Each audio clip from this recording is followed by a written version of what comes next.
Here we go. And then we've got something slightly different here as well. What is this? This is Sawmill. Yes. Nelson Salvin IPA. What's this? I don't know what Salvin is. I thought it was like Sauvignon, but I was like, what? That's not right. That's a grape. An all New Zealand IPA with intensely fruity. Well, that's you. I am intensely fruity. Bold hop character. Well, that's you down to a T. I am intensely fruity, and I do have a bold hop. Exactly.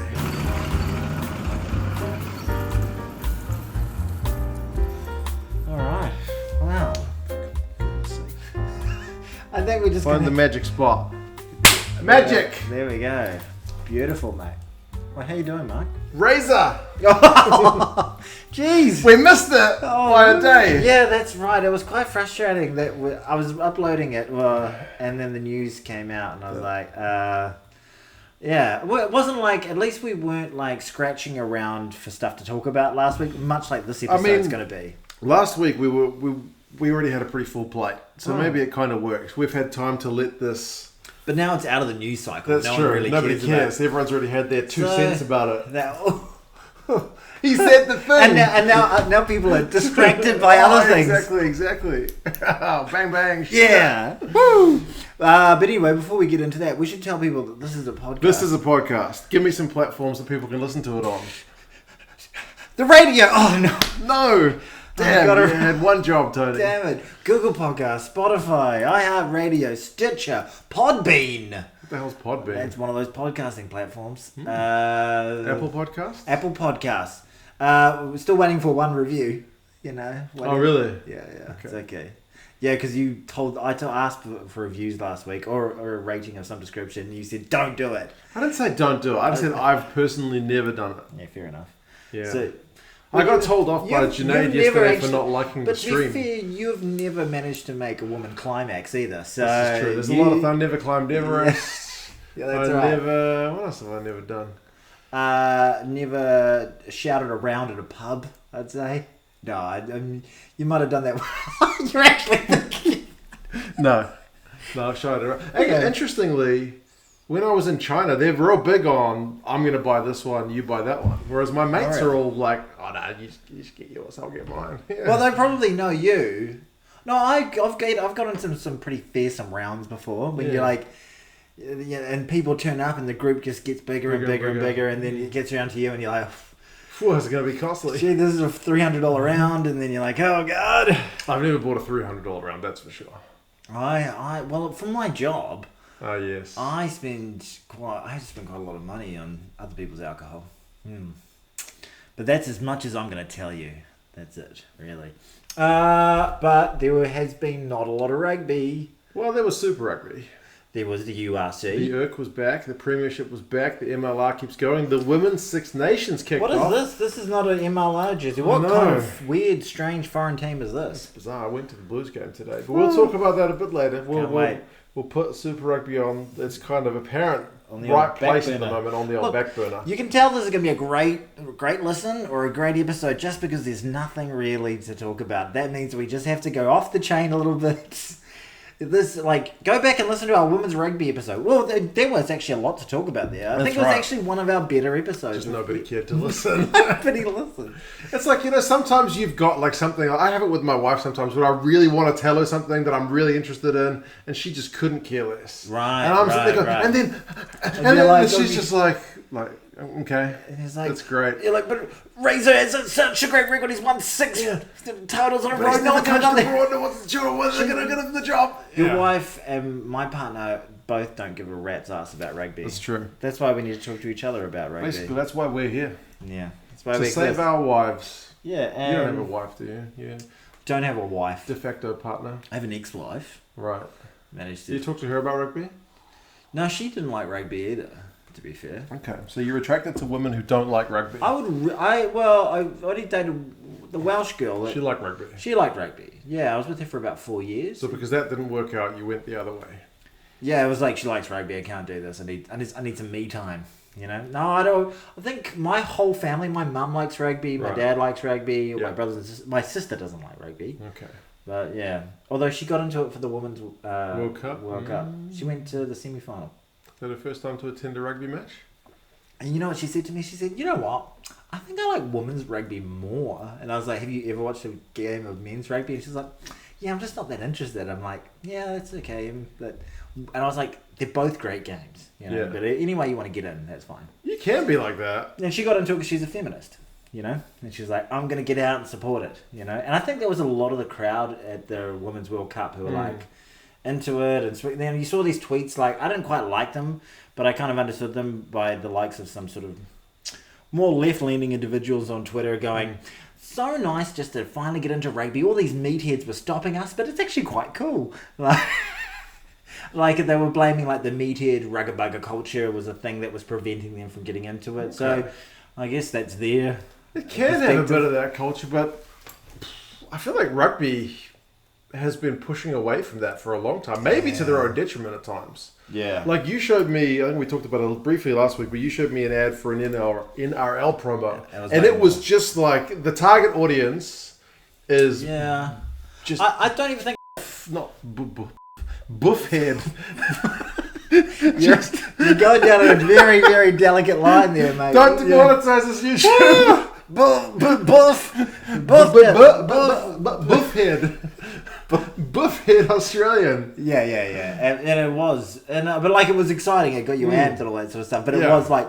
the kind of person who tells you, I don't like rugby union because it doesn't have the big hits. Like that's who that ad was aimed at. I don't think... But I still like that ad. I don't think it's probably the media and the way the media have portrayed rugby in the past. Maybe that's slightly to it. But I think if you're a New Zealander, you went to school, you went to a high school, there was a first 15. Right. There were the big rugby head cool guys that may have been bullyish, may have been kind of push other people around and...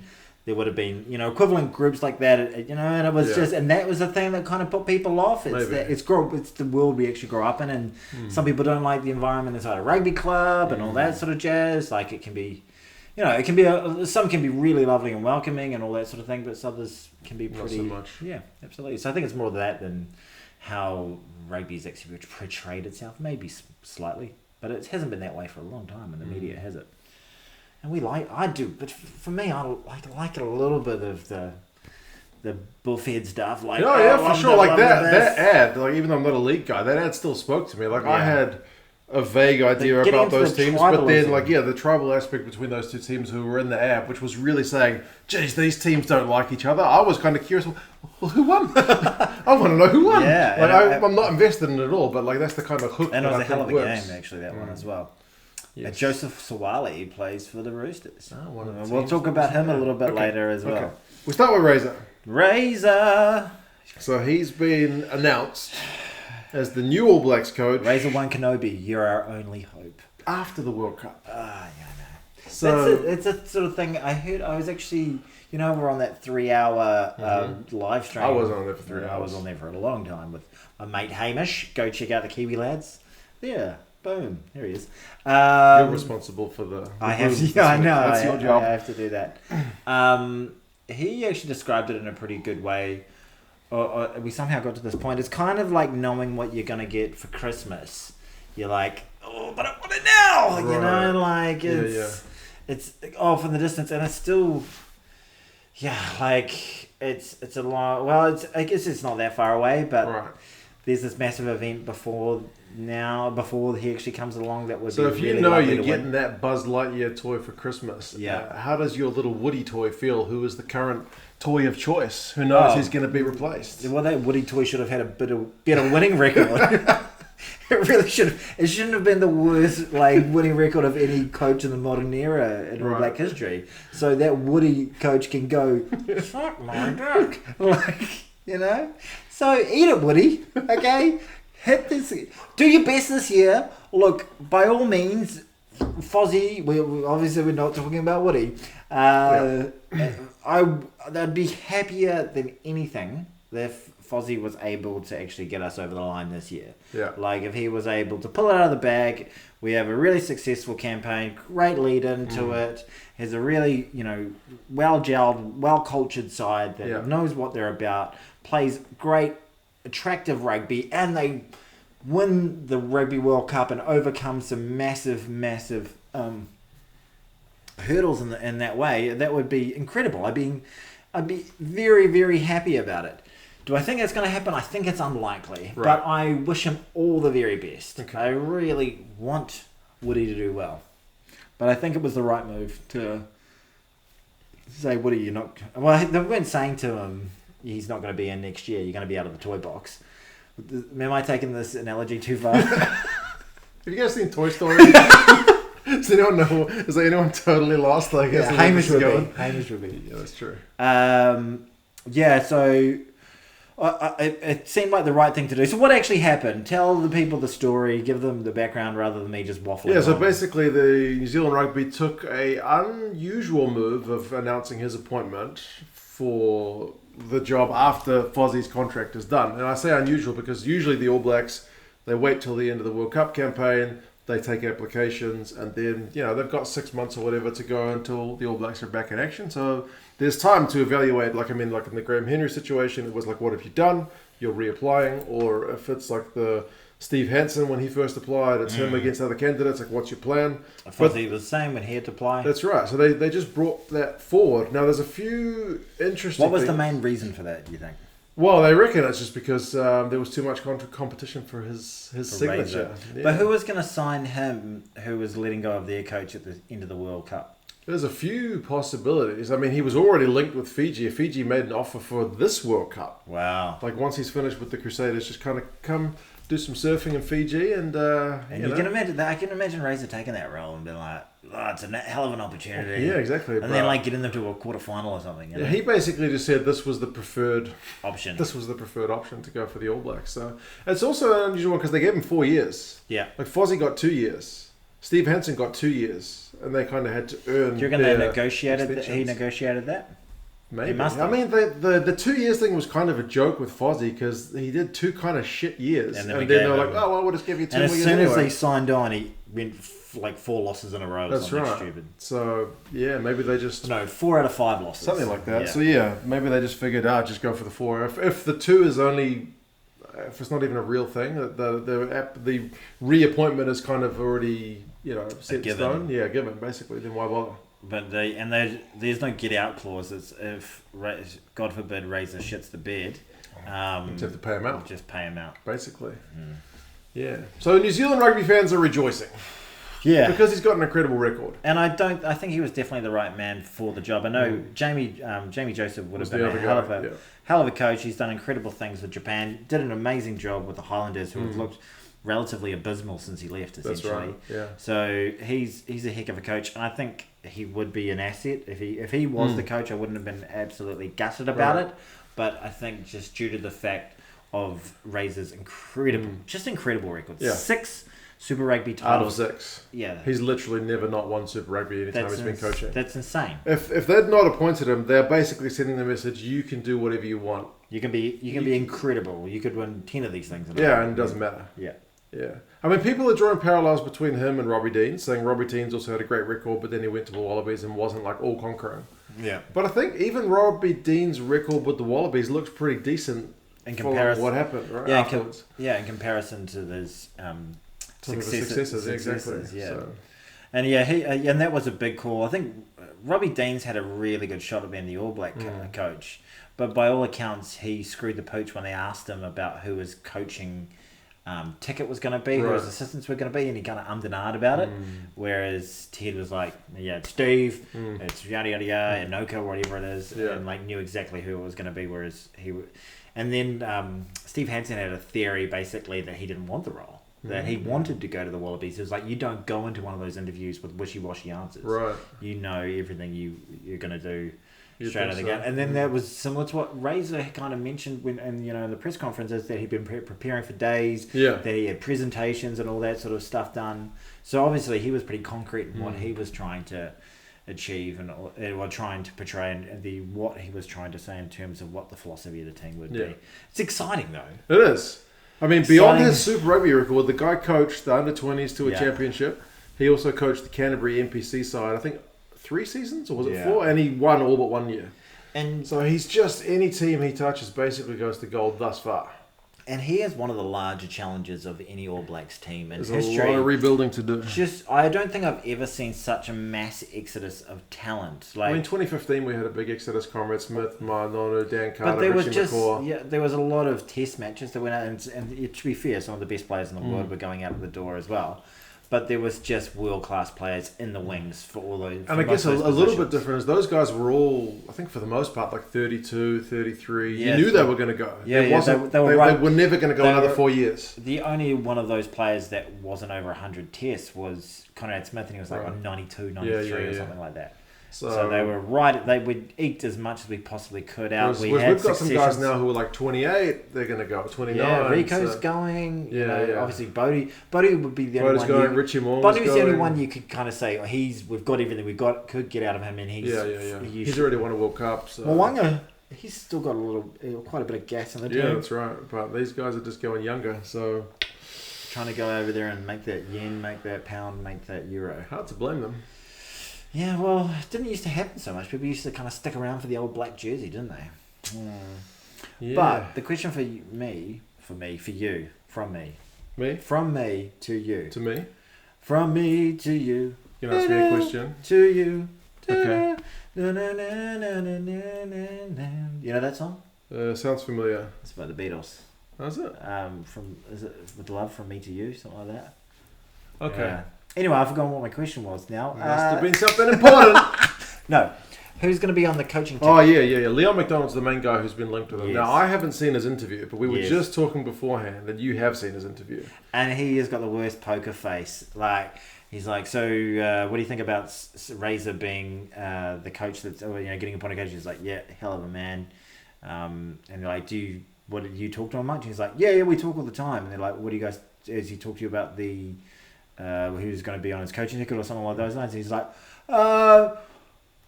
we talk about all sorts of things.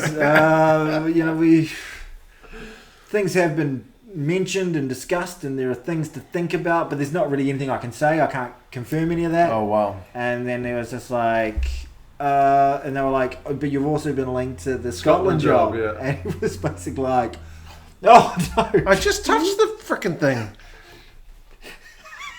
Hey, it's back. We're going old school on this today. But yeah, so you're linked to the Scotland job. He was like, well, basically that's the decision on the table.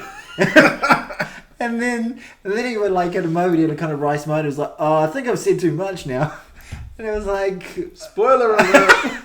So basically, he's weighing up this 100%. All Blacks assistant job or Scotland head coaching job. And I think he's leaning to just going from that interview, towards the All Blacks. All Blacks job. Well, I mean, if anything, he would be potentially looking at the All Blacks job as assistant to then the All Blacks, right? Yeah. Because that's the way New Zealand rugby seems to like to do these things. And he's a hell of a coach. So Razor's already on the record saying he wants to coach more than one side to a World Cup. So it's quite possible he goes 4 years and then switches to somebody else. But I think part of him actually saying that might have been a little bit of gamesmanship at the time. But because he was just like, if you don't want me, I'll go coach England to a World Cup. Yeah, exactly. And this was about a year and a half ago, and you were saying all this sort of stuff. Maybe a year ago. I think he was just trying to say to NZR at the time, I'm happy to coach someone else if you don't want me. That's fine. And there are plenty of other teams that want me out there. And it's totally true. But maybe that is the case. It'd be a heck of a thing to his ticket. But like him winning 3 consecutive Rugby World Cups, that'd be nice though, wouldn't it? Having the longest winning streak of any Rugby World Cup coach of any time. That'd be alright. These are alright. But these are the sort of things that you would think are impossible, but you'd also think that a 6-team streak in a row. Like the Crusaders have always been very, very powerful. Apart from the very first couple of years where they got the wooden spoon, I think. Yeah, that's right. I saw that game where they won against the Blues in 98. Yeah. And you know what? I wasn't supporting the Blues at the time. You sack of shit. You know why? Because that wasn't my franchise. Oh, yeah, because you're a Harbour man. So I'm a North Harbour man. I was meant to be with the Chiefs. So I remember kind of being like, but it was really, in hindsight now, I was like, why did they only stuck us with the Chiefs back then? So that, because it was so weird, just geographically, North Harbour, North Shore is up here, then Waikato's down here, and Auckland Central and counties are here. So they took the two teams at the fringes and was like, you guys can be Waikato. Originally they were going to be North Harbour. It was North Harbour was going to have its own franchise, but the Waikato kicked up such a stink, and they said it's only because you guys have got more All Blacks than us that you can make, because they had Bunsey, Little, who else was it? Ian Jones, Boddicker. What did they have Boddicker at the time? Glenn Osborne. All the boys from up north. Yeah. They had those players, so they were going to be like, and then they kicked up a massive stink, and then they made it the Chiefs. And then after a while, once Jonah left, they were like, because they just wanted Jonah to be a Blues. That's right. Yeah, they were like, actually, that doesn't make any sense. No, geographically, it doesn't make a lick of sense. It's been that way since like 1999, or 2000, something like that. Anyway, this has been a fun trip down memory lane. Super Rugby history, everybody. Now, we were talking about real cutting edge rugby last week. Stuff that just happened. It was exciting can I ask stuff. you, how do you reckon New Zealand Rugby's gone about this? Because for those of you who don't know, initially Razor applies for this job at the same time Ian Foster applies. Yeah. And they keep with the tradition of appointing the assistant. So Hansen got it, Fozzie gets it, and then Razor misses out the first interview. Razor responds to missing out by winning more Super Rugby titles. Fozzie's start with the All Blacks. He responds by having the worst modern era rugby. I mean, with a bit of COVID in there, but still not great. Yeah. And then to the point where the All Blacks or New Zealand Rugby are like, okay, maybe we need to get rid of this fucking idiot and put in Razor. So they line him up if he loses one more game. And he won an incredible game in Ellis Park. And the All Blacks win. Which we love. So Razor misses twice. Yeah. So they're keeping with Fozzie as long as they can. And then they've missed a trick a number of times, haven't they? They've basically kind of fucked it up both ways. Yeah, I think they needed to be bold after that Ellis Park game and be like, look, you won, well done, congratulations. You got some of the best attacking threats in the entire world. They strung it together, they played with a bit of heart and emotion, but the sun shines on even a dog's ass some days. You're out. Son. One game doth not make a successful coach. So I think they needed a little bit of grit at the time. But look, we recorded one of our first podcasts not long after that, and I remember saying, you know what? I feel a bit better about Fozzie now. And then they lost the next game at home to Argentina for the first time ever. And then they lost to Argentina the next game, and I was like, and then we were in it at that stage. There was no getting out of it. I think it was a mistake in the first place to appoint Fozzie, because he's a mediocre coach. He has a 50-50 win record with the Chiefs, who then were taken over by Dave Rennie, who led that team with the exact same talent, two back-to-back Super Rugby titles. Back-to-back World Super Rugby titles, and that guy is not apparently good enough to be a Wallabies coach. But we've got the guy who wasn't as successful. Then he obviously was a part of that. Maybe he's a great assistant coach, but I think some guys are. There are guys. There is a massive difference between an assistant coach and the guy who really calls the shots. Yeah. And there's that famous. Well, it's not. I don't think it's famous, but there is that scene that I've seen a couple of times. That was about it was made by Amazon. Okay. About the Lions coming in 2017. Right. Where Steve Hansen's like, wow, why don't we try Rico on the wing, put him on that one and take Sevilla over to that one. And there you go. And then Fozzie, the rugby visionary that he is, goes, that's a stupid idea. Why would we do that? And he goes, we can just try, and if it doesn't work, we'll change them back. And then he's like, so they have a little tisbos about it, and then they do it. And who is like the player of the tournament on the wing? Rico. Like the guy doesn't have. I don't know. I'm judging him off. Yeah, one conversation, but still. then also all those other things that he's done. Yeah. Sometimes that is a bit of self-awareness. Have you never seen that clip? No, I've never seen it. That's quite fun. To look it up, but no. I remember my old job. Like I was kind of like an assistant to a manager, a big manager. Yeah. Like, and I knew I could not do what she does. Yeah. Right. Like I knew in my bones, like no, I can help her. Yeah. But I can't do that job. You can be a sounding board. And like she even spoke to me like, "What's your plans for the future, Mark?" And I was like, "I don't want your job." And she's like, "Well, we can help you progress." And I knew, like, no. I'm gonna sit in front of a whiteboard for a decade. Basically. Yeah. Which is a great thing to do, by the way. I like it. But no, I definitely knew I did not want her job. Yeah, no, and I'm the same. Like I've had management roles in the past. Yeah. And I don't like them either. Mm-hmm. Like I don't mind being responsible for myself and what I absolutely, do. absolutely. I can control that. I can get myself up. I can get good results for myself and what I do. But as soon as it's like there's a group of people and you're responsible for what they do, I'm like, No. oh. Yeah, no, and it sucks. then all of a sudden you're managing all their problems, their life issues. Oh yeah. You know what's going on, what's their ups and downs, and then you end up neglecting what you are meant to be doing yourself. So yeah, it's a big difference in that. Big difference. I feel like this has taken a kind Turn. of a little bit of a turn. New Zealand Rugby f***ed that up, basically. That's my point. They didn't handle it well. They backed Fozzie until the point when they decided to back Razor. Yeah. But they've kind of backed Fozzie and then also just swept the rug out from under him at the same time. So, you know what? I think... Way to f*** it up both ways. Yeah, you screwed the pooch. But look, I will give them credit for this. Like, this would have been a hard call, being like, okay, Fozzie's got... We've made our bed. He's got it until the Rugby World Cup. We've never shown such a lack of faith in a coach that exists right now to do this, pulling the wool from underneath them. But if we didn't do it, if they could have just gone, okay, we can't do it. That's not the done thing. It's never been done. We've got to show faith in our existing coach. Yeah. You know, all the reasons why Fozzie's had a bit of a tiz was in the media since this has been announced. They could have done that very, very easily, but they finally showed a tiny little bit of cojones and were like, no, we're going to change the script here. We've screwed the pooch enough here. We're actually got to make one tough call. It is going to be ripping the plaster off a little bit. It's not going to be, the optics aren't going to be great, but for the good of the game and the good of the future of the All Blacks, we have to do it. Because the All Blacks is our most profitable franchise. It's the most profitable team, and the whole thing. And it's the whole thing is about like incredible success. You know, amazing excellence. I've got mine over here. I want that one. Oh, yeah, I'm gonna down it. Here we go. Down it. Oh, we've new. Oh, very impressive. There we go. Check. They always say how small these glasses are. They fit. Like, is it? They're not full pints. I suppose so. Do they want us to be drinking full pints? I suppose so. I don't know. We don't. Yeah, maybe. What's the colour on that guy like? Kind of urine-y. If you're dehydrated. You got some problems, bro. Your piss looks like that. Holy shit. You tell me you haven't seen piss that colour?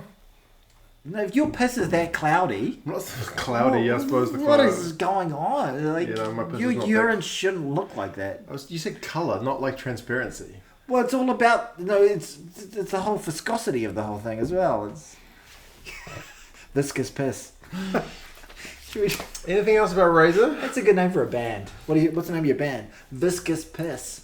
You know? Never been in a band. You been in a band? A number of them, yeah. Oh, right. Oh, yeah. Any good ones? No. But what was your role?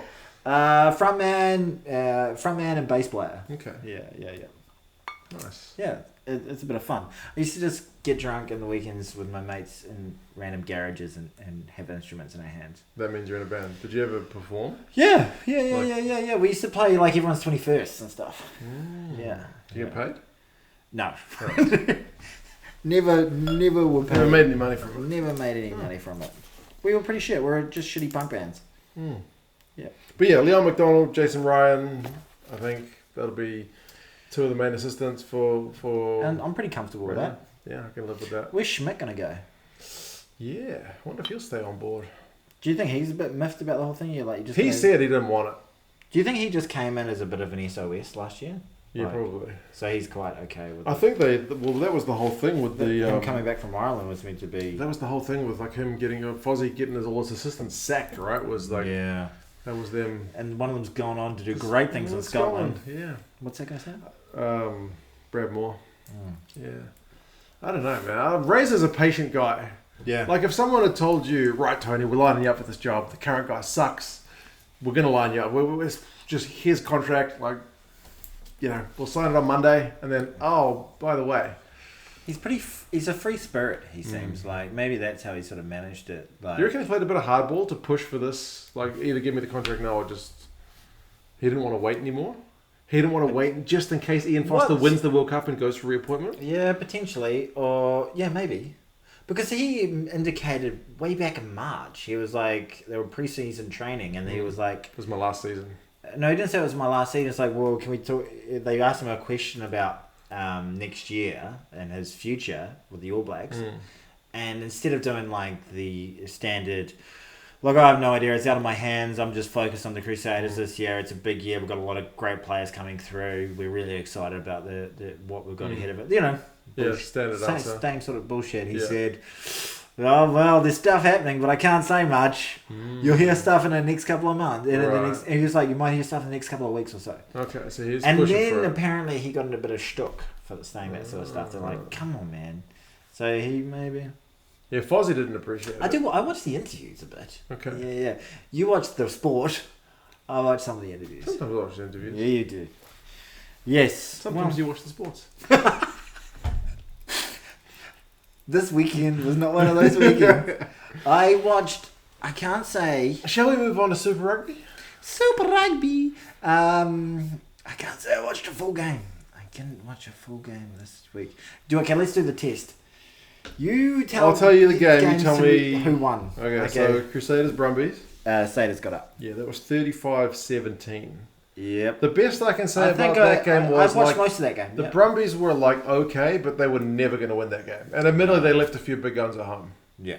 Why? Why wouldn't you? Do you reckon you I just? think the Gazza was saying that they also have like the whole rest thing that the All Blacks have got. So. Way to devalue Super Rugby, guys. Yeah, when it's not like it can live without its star quality at the moment. Yeah, so. Okay. Crusaders, Brumbies. Second one was the Chiefs away at the Waratahs. Chiefs got up. The Chiefs got up, but it was only 24-14, so it was relatively competitive. I quite enjoyed that one. Yeah, right. It's a good game. I watched part of it. Chiefs quality. Yep. How did my boy Shooter McGavin go? He came off the bench, if memory serves. He played all right. Sean Stevenson, if people are wondering who I'm talking about. Shooter! Eats pieces of shit like that for breakfast. Like you for breakfast.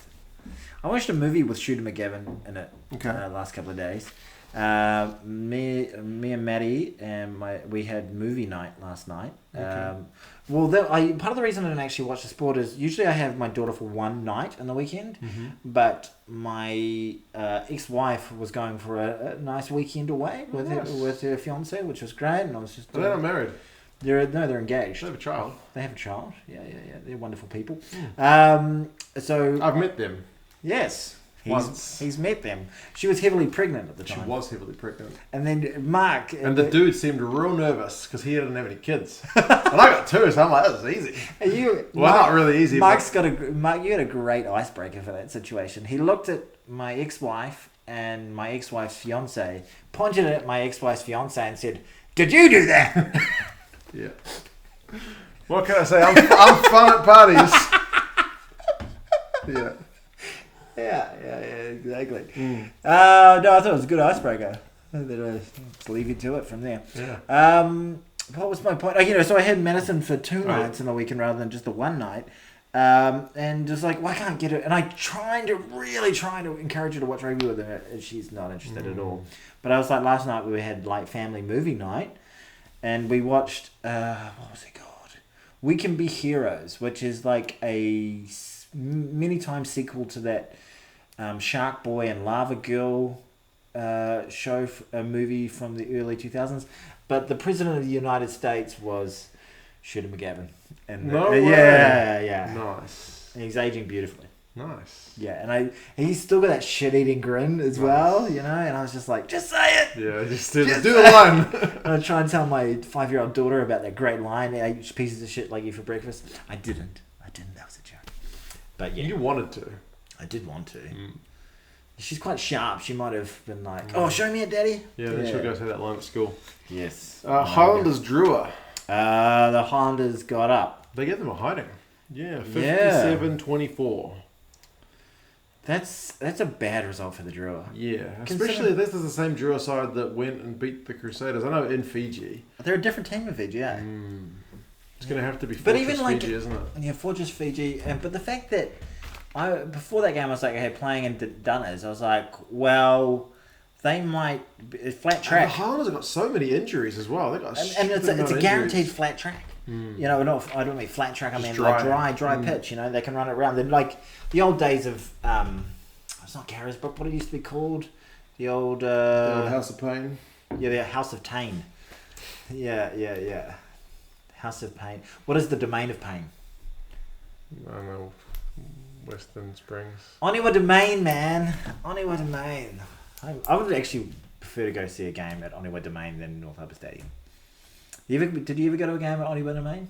Nope. Something. Oh, maybe, but I can't remember it. All right, fair enough. We're going deep into the weeds here on Auckland Rugby, North Harbour rivalry. Highlanders gave them a hiding. That's a shame. Okay, and so I'm getting more right. You're so 3 far. from 3. Moana Pacifica Hurricanes. That was very disappointing. I didn't watch that one. Didn't watch a second of it. I watched most of got that a game. text from my mate who was like, "Do you want to go indoor rock climbing?" I watched most of And that. I was like, "I reckon the Hurricanes are going to give the Moana Pacifica." I thought this game's not going to be competitive, so I'll go. I'm not going to watch the rugby. I was watching it, and then I went on to the. I think I watched pretty much all of it. Then I went on to the Kiwi Lads live stream, and usually I just go on for half time to say I barely talk. We didn't even talk about the rugby. I just gave him shit about the fact he hadn't seen any movies, and then I stayed on for the whole second half, and then about 2 hours after the game. So that was depressing. That felt like That's not good for the competition, is they it? lost their. They At lost home their as well. Was there any crowd there? Some crowd, maybe 6,000-7,000 people. Not looking good. Then that crowd, chalk and cheese to what it looked like today, because a huge result today. What happened? Warriors. Warriors got up 3 from 4. It's our year, baby. And that was okay. We'll get into that when we start talking about the Rugby old Blues. league, yeah. So far league. you're 4 from 4. The Rebels and the Reds. So I know this was a hell of a game. This was a great game. I watched. You know why I don't know the result? Why? Because I flicked it on. I was watching it while it was on quite often, but every time I kind of restarted paying attention to it, someone else was winning. Yes, there were about 5 lead changes. Who was winning at the end? That's the question. I'm going to go with the Rebels. You're right. Ah! 40 points to 34. Wow. It was honestly a cracker. Like literally the lead changed, I think, 5 times. I did a review on it. Yeah. And it got about 500 Because- views. Or maybe because I was 400. watching- Nobody cares. At least nobody watching my channel cares about it. Oh, that's a shame. It's sad because it was a great game. Yeah, because I watched Like better than this I watched the 59 start of 0 it. BS. I watched the start of it, and it was 14 0. Yeah, the Reds went out to an early lead, Yeah, and then the Rebels scored like 3 tries in reply. Then the second half starts, the That's Reds the do the kind same thing. They score a bunch of tries, got That's- to an unassailable lead, and That's yeah. the kind of game you want to like show somebody who's never watched rugby. Yeah, eh? exactly. Like this is the game. Yeah. Yeah. There was a controversial disallowed try at the end where Tate McDermott went for a little snipe blindside side of the ruck. Not much space, but he goes over. But his teammate was holding the jersey of one of the Rebels players. The Rebels player was never going to get there, but he still held his jersey. And the commentary team were like, "This is bullshit. You can't penalise that." But I'm thinking, why does he hold the jersey? Yeah, right. Yeah. Why are you doing that? Why would you put yourself at the mercy of the refs? They always go stricter than you think they So would. you're just holding, and then you grip, and then you're like, "Oh, I've pulled it now." Like these momentary like things. It's dumb. You got to have a bit of discipline in that. Yeah. But then also, the refs have got to have a sense Of the game. I mean, for the game, if you're just going on like sense of the game, you would say, "Oh, he wasn't going to get him, so we'll just give it." But that's not the way they ref the game. I wish it was. That's the old way Nigel Owens would ref a game. I like the way he refed. I liked it. It's weird though, because we always think like, "Oh, I just want consistency." Well, actually, we want the refs to just like have a I want feel, them- and not all refs have that feel. I want them to know the marbo of the thing. Right. You know what reference that is? Mm, Come on, get that reference. Is it a Coen Brothers thing? What? Is it a Coen Brothers thing? No. Okay, what is it? So it's from the castle. You know the castle? Oh yes. So when- move the what is it? Move the cortina to get to Get to the Barina behind the Corolla. It's a great movie. Yeah, it's a great. The Serenity. But they hire this really like he's a family friend who's a lawyer. He's an absolute shocking lawyer, and he's trying to present the case in this relatively highfalutin courtroom about why they shouldn't be evicted from their land or whatever it is, yeah. dispossessed of their house. And he's like, it's then he's like, there's one sort of Aboriginal case from many years ago about someone called Marbo, and he's like, there's that case, the Marbo, and it's kind of the vibe, and then he just finishes it going, it's the Marbo of the thing, it's the vibe, it just doesn't feel right. Nice. And that's his closing argument. It's the Marbo. It's the Marbo. Yeah, it's the Marbo. When you talk about the vibe, it's the Marbo. Okay. Yeah, That's a pretty particular reference. Yeah. The castle. Okay. Oh, the Serenity. It's a good movie. It's a cracking movie. I think I've only seen it once. What do you call this, love? I bet Hamish hasn't seen it. What do you call this, love? Sponge cake. Oh, lads. You'd get this sort of thing at a restaurant. Yeah, it's good. Good stuff. One of my favourites. Blues, Force. Blues Force. I think that the Blues got up. We did. Yes, and that's my team. And You didn't watch it. I didn't watch it because my other team was playing, and my other team is the Warriors. Yes. And I could tell how differently I felt about the two games, because the Blues are a pretty dominant side over the last couple of years. Mm-hmm. Really expect them to get up over The Western Force. But I watched the first 20 minutes. Okay. And I was feeling a little bit nervous. I was like, the Force don't look that bad. We are not actually looking that great. We've got a lot of second stringers out here. Blues played their second string lineup. Plummer is the captain. I'm not sure if he played well or not. And I was like, this could be a little banana skin in here. But I was like, they're probably all right. But then the New Zealand Warriors were on. The one New Zealand Warriors in the NRL were on. And they are a team that has been struggling for years, but I am so Perennial underdogs. deeply in love with. They are my team. And in every game you go into with them, you're like just hoping against hope that something miraculous will happen. And they've been playing really well of late. And they've been away. They had probably the worst affected COVID team that I know of any sports team. They were literally could not live in their own country for 2 years. So, I'm wildly, and I could tell the difference how I felt in the two games. One, we had 18,000 people there in a stadium for about 30,000 people, so it felt very full. And one of them had 10? Maybe. It was pretty empty. 10 for 50,000? Yeah, it was pretty poor. And fans going absolutely apeshit at the Warriors. And I was watching it, I was just like, the whole game, I was like we only got the lead in the 72nd minute, and drama. The whole time I was just watching like this. Yeah. And when I was watching the Blues, I was like, I was at the game and it was dead quiet. Really? I went there and it was just, I don't know, man. Even when someone scored, when someone scored, people would cheer, and when the person on the PA would try to rock the crowd up, that worked a wee bit, but largely it was pretty quiet. They kept on playing that Queen. Every time I turn it on, that Yeah, they blast a lot of music. Yeah. I'm a bit of an old fuddy-duddy with that one. It drives me out the wall. But I can kind of see why they do it, because otherwise it sounds like a church. And New Zealand crowds... We're pretty bad. Especially if it's a game that is neither here nor there. We'll just watch it and Yeah. It was alright. Oh, that's a good scrum. Yeah.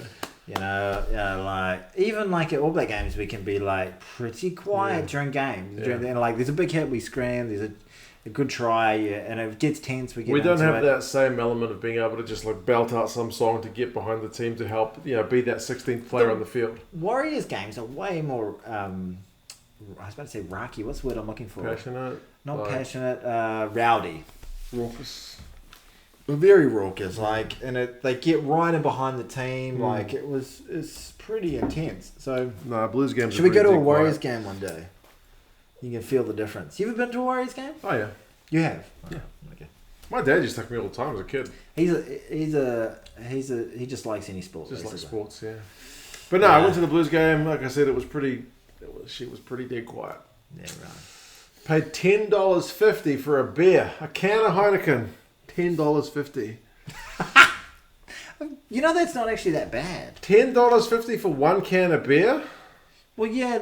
Well, you're always going to get marked up at I know. Stadium. I was expecting $9. No, you're not going to get $9. You're not going to get $9 anywhere these days at any bar. Maybe you go down the RSA, you might get $8. That'd be a pint though, not a fucking can. Yeah, I guess so. everything changed when the Rugby World Cup came out. Because when we were 18, like the price of a beer was $5. Right. And I even remember thinking back then, that's a lot of money. Yeah. Jeez, because you have no money as well. And then the Rugby World Cup came around, and all the prices went to $9.50. And I was like, oh, this sucks. And I remember thinking they're never going to come down again. Yeah, no, they won't. And they never did, and they've always been. And you go out to bars, and beers are often $11, $12 for like this kind of size. But I mean, I looked, how much is this ticket going to cost me? Being a stingy man that I am. Yeah. And it was like $20 for general admission. I know at Eden Park you can get in general admission, and nobody gives a fuck where you sit once you get in. You can just go anywhere, apart from the boxes where it's got catering. Yeah. You can sit anywhere you like, as long as you're not sitting in someone's seat. I never go up on the higher. You can. You can. Nobody cares. Really? On the north stand you can't because that's all boxes, but on the south stand you can go wherever you like. Just walk up there. Just buy general admission, just go wherever you like. And that's never going to be sold out. Yeah. But then, like, it's $20 for the ticket and then $6. Who'd you go with? Oh, myself. Oh, yeah, fair enough. Yeah, ditch the kids. But actually, I did have... Because my son... Did you want to do get your camera out after the game? I did some recording at the game. Oh, did you? Yeah. Oh. So, my son's a big Stormers fan, for whatever reason, and his second team is the Western Force. How this happened, I do not know. But then I come home from the game with my Blues flag, and I pop it in his hand, and he's flying the flag, and he's going, "We won! We won!" And my heart just starts... It swelled. Yeah, swelled with pride. You should have brought the boy along. I could have. Even if he was into the Force, this is your time to see your team. Yeah, I know. But you're like, I think he's still a bit young to sit through. I don't think he would have gone 2 hours. Yeah, maybe. So... My daughter doesn't like sport really much at all. Sometimes she watch the cricket with me. Right. Like the only time I get into it, sometimes I watch the highlights. Right. And I pretend it's live and I'm like, wicket! And she's like, whoa, wicket, whoa! Oh, and I try and get her into it that way. But then we actually watch it live and she's, no one's got a wicket for 3 balls. Yeah. This is terrible. This is boring as pig shit, which is often the complaint about Yeah. cricket. But the little swine she is, she often says, she'll just to wind me up, I'll be like, go All Blacks, and she'll be like, go Australia, like just because she thinks it's funny. Like, she's been doing that since she was about 3. Okay. Just to she knows she knows doesn't irritate that. Yes, to dad. No, but both my kids actually, because they were with my parents while I was at the game, and my dad was watching the game obviously at home, and there was a hell of a try from Jacob Ratumaitavuki-Neepkins. Well done. Out on the right wing. Like they kicked the ball to him. Can I just take a moment to appreciate I don't even know if I got that right. But anyway, he grabbed it. It's like one of the most athletic. It's similar to the Duan Vanderwerve one from the Six Nations the other week. It's just like in the air, manages to get it before he splays his legs out of the touchline. Oh, no, I saw that. You saw that? Yeah. It was amazing. And how did he, I don't know how the hell he managed to get... He's a white guy. That's why his name doesn't make sense. It's amazing. And he managed to, and you thought he lost that. Yeah. Watching slow mo. Like, oh my god, he actually got it. My kids, both of them were like, "Dad, I saw that try." They didn't say fucking amazing, but they said it was amazing. That's fucking awesome, Dad. And I was like, yes. My kids are both waving the Blues flags. They're celebrating a try. I think I got them with that game, even though the atmosphere was pretty dead, and the game was like we got a win without a bonus point. What got you when you were a kid? My dad just always took me to games. Yeah. And they actually allowed the kids to go on the pitch after this game. Yeah. I went on as well. But they allowed all of the kids to go get autographs with the players and take selfies with them and stuff. Like we didn't have selfies when I was a kid, but you would at least go get to see your heroes, and that was cooler than the game. Yeah. So it was no shit. It was the 1987 World Cup that got me. They got me on board. Oh really? Yeah, I remember that. I was 4. But I remember it really, really vividly in terms of I don't really remember anything about the games themselves. Right. I remember the All Blacks playing, everyone being really happy. But my older brother and all his mates who were I was 4, they would have been 9 and 10. Yeah. And they were like fully psyched about it and really, really excited. And they started doing a little 9-year-old boy haka afterwards. Yeah. And I was 4 and I was like, whatever is happening at the moment is the coolest thing ever. Yeah. And since then, I was hooked, completely hooked. Yeah. Yeah. No, see, at that age, I was kind of, I was into some sport, then I was into another sport, and then like I was into rugby league when rugby league was professional. Yeah. And they had all the advertising. We had Super League for a little while. Aussie League on 2. That was yeah. It was like the big deal. It was way flashier. It was real, kind of gaudy, but like for a kid, you're like, give me that shit. It's kind of the same still. Give me the flashing lights and stuff. It's it was still the great. same. Okay. Well, they do that really well. And like, there's photos of me wearing a Roosters hat as a kid. Manly. Everyone liked Manly back in the day. Yeah, but I was a bit of a... Graham Lowe as the coach. Because they had Matthew Ridge playing for the Sea Eagles back in those days. Former Union player. Exactly right. So, I was into... I think I could see all the players from Union and back in those days that were going to league as well. Yeah. And like, even as a kid, I was like, so that's the more important game. If all our players are going to league, maybe that's the one I need to follow. 100%. Okay, well, that actually ties into... I'm actually writing another piece at the moment. You know how it takes me a good 3 months to write a piece. I'm running a piece about the best and the worst. I'm not getting anyone to vote on it. It's actually going to be my opinion. Your opinion, holy shit. I know. Best and worst union to league converts. But what was some... Let's go the other way. Because it used to be back in the day when we were watching in the early 90s, late 80s. Yeah. It was the other way around. It was... Matthew Ridge went, Union was the amateur game, and league was the professional game, so they used to poach our players. Yeah. Inga the winger, Vainga Tuigamala. He was one of the first big ones to go. Yeah. John Timu. Yeah, he went. John Kerwin. John Kerwin played for the Warriors. Yeah, eventually and he played all right for the Warriors. Did he? Actually. Okay. Yeah. I saw him play for the Warriors. I remember sitting on the embankment with my dad. Where else was there? Was heaps of them. Yeah, quite a lot of other. was. I think John Eller or something from Australia. Okay, Mark Ellis. Yeah. Mark Ellis went across. There were. I remember it used to be every second week. Like there was another one signing. Front of Bodika went across. They were talking about Lomu for every, but he never did it. But God, that was always a headline. He was apparently very, very close a number of times. Some big money deals. Yeah. Apparently, even like American football showed interest in. The Dallas Cowboys were interested in all that sort of crap. Yeah, so that was pretty amazing that he didn't go across. But yeah, they were the big money, and Union was like, just do it for us, do it for the people who love it, like hurling and Gaelic football. There you go. Oh, you did a video about it. I did. Reaction. Yeah, speaking of YouTube tropes. But in terms of the one thing, who are your greatest union to league, league to union converts? One of the first ones that come to head are the recent ones. I mean, Brad Thorne. Brad Thorne's pretty. He's golden. like about as gold level as you get. The most winningest man. He just went to a team and he's like, all right, I'm just going to win the trophy. He won. I think he won a World Cup with Australia, the rugby league. He won the State of Origin a number of times. He won with the Crusaders. He won with the Broncos, He won with the Broncos for sure. He won the World Cup with the All Blacks. He won the Heineken Cup with Leinster. Yeah, I think they were shit when he was at the Highlanders. I think that's the one year when they had Tony Woodcock and they had Brad Thorne and they had Ma'anonu. That year the Highlanders were garbage. Do you think that obviously he's a world class player, but there's got to be a certain element of luck as well that you just happen to sign for really if you're a world class player, world class teams want to sign you. Maybe that's a big part of it. Yeah. But there's certainly world class players that go through their career winning nothing.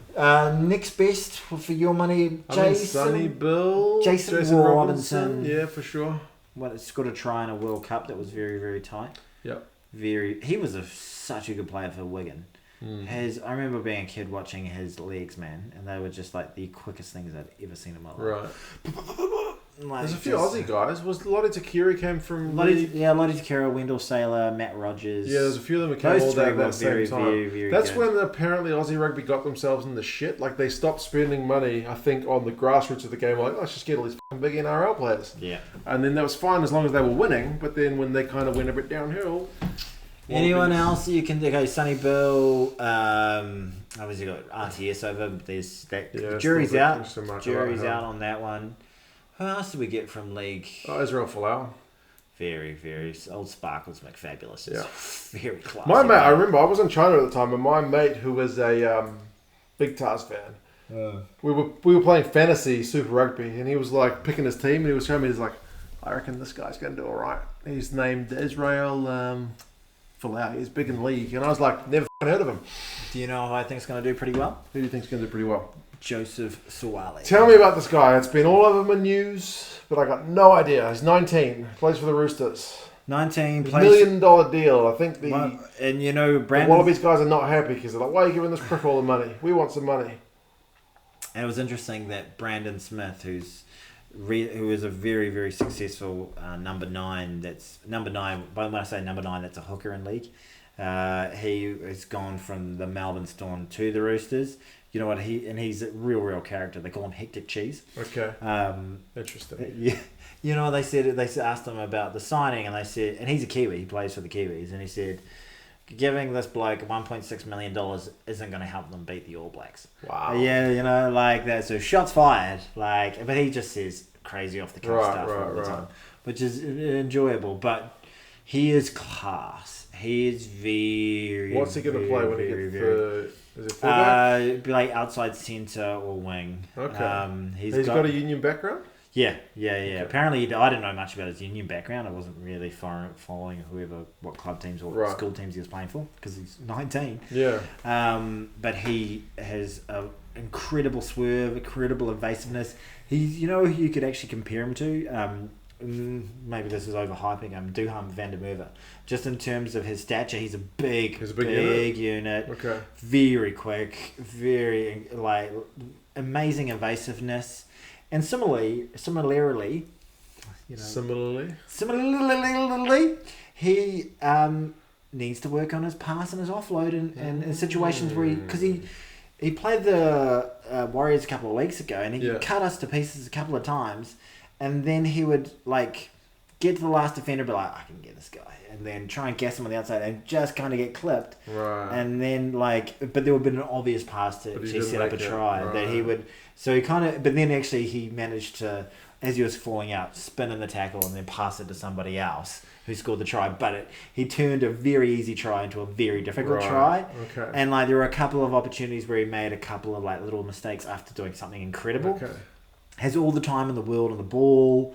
Just looks like one of those guys that is really, really class. Okay. But and you can see why they spent all the money on him. It's still a massive gamble because he's not the finished product. He's only 19. He's only 19. Should they be doing this, going for the NRL guys instead of? Because what message does this send to the guys who are, playing for the other Super Rugby teams? I think that's the big thing that they're trying to say is welcome home, Joseph. Okay. Because he was played union most of his life, and and that's one of the big things that the NRL clubs do in New Zealand and also offshore. Well, for those of our viewers who don't follow the NRL, how many NRL teams are there approximately? If you don't know the exact number, there are now 17. So they've just expanded to 17 this year with the Redcliffe Dolphins. How many Super Rugby teams are there in Australia? There are only 5. Yes. So if you're an Australian schoolboy playing rugby union, there's a better chance that you're going to get picked up by an NRL club than a union team. Also, if you're a freakishly talented Pacific Island player, there's way more chance you're going to get picked up by a league side than you are going to get picked up by a union side. Right. And that's why there's now this big power shift balance in Tonga and Samoa, where league is arguably a bigger sport. Because their union teams struggle.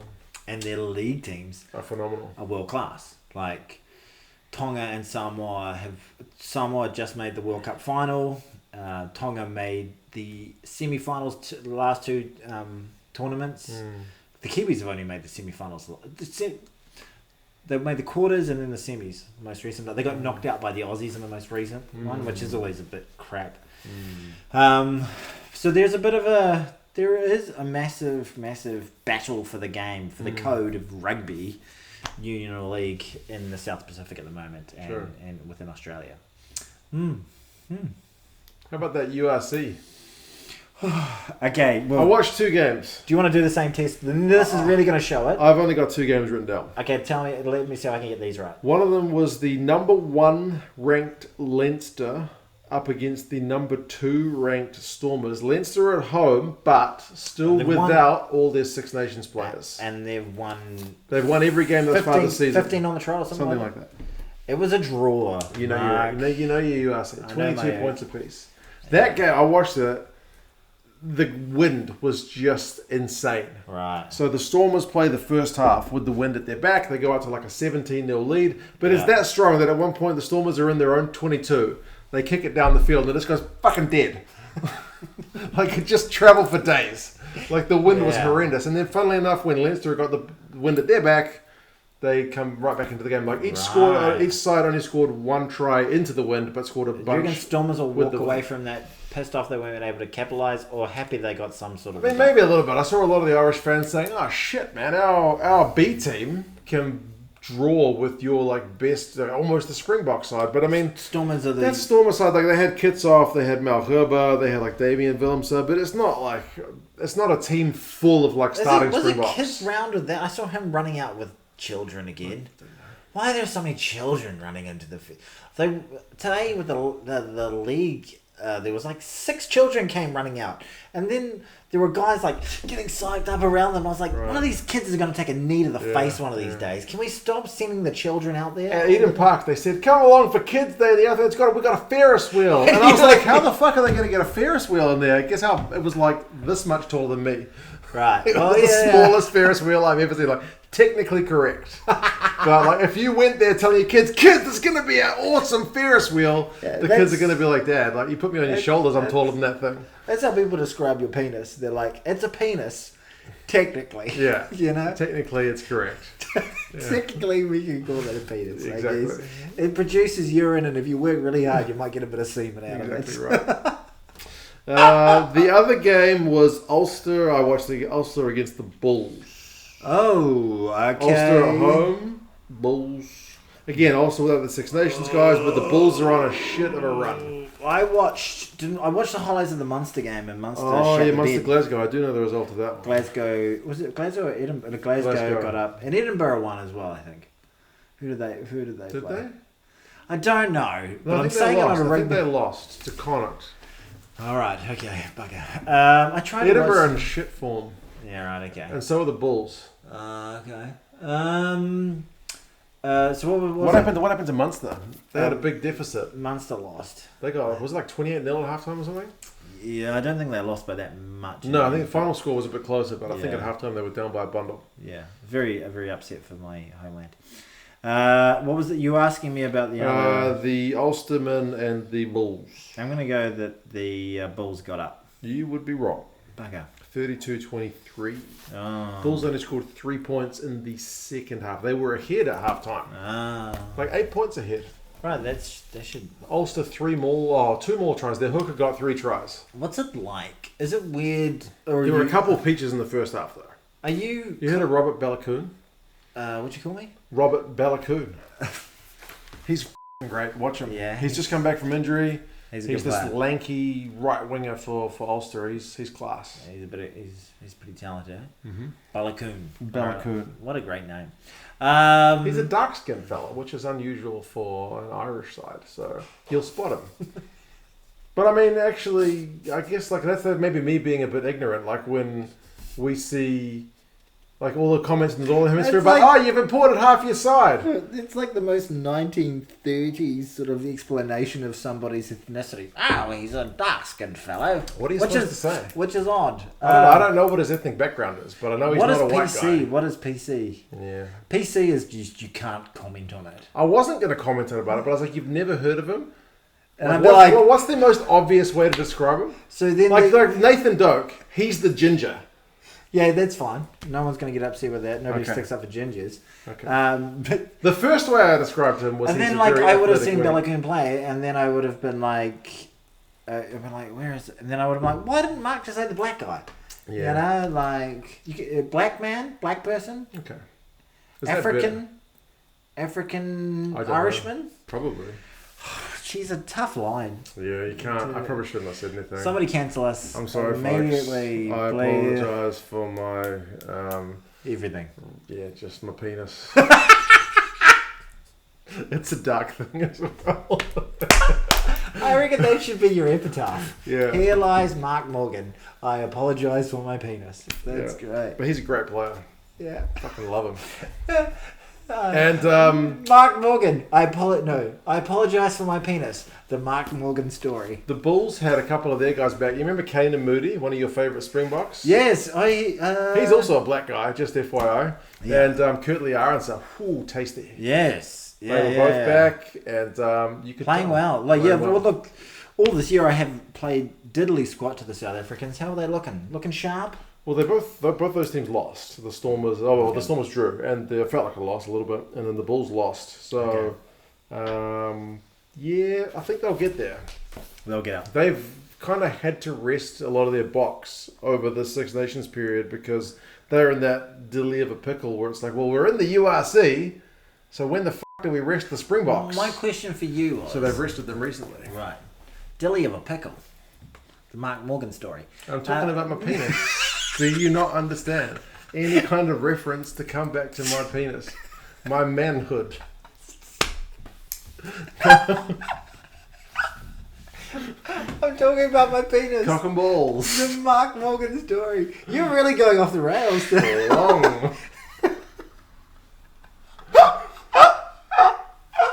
Okay, sorry. How much percent is this fucking beer? I'm sweating. Jesus Christ. That can't be too bad.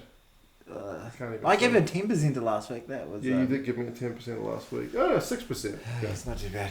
Okay. I can still read. What was the point you were making? You were talking about ethnicities. I'm just being racist.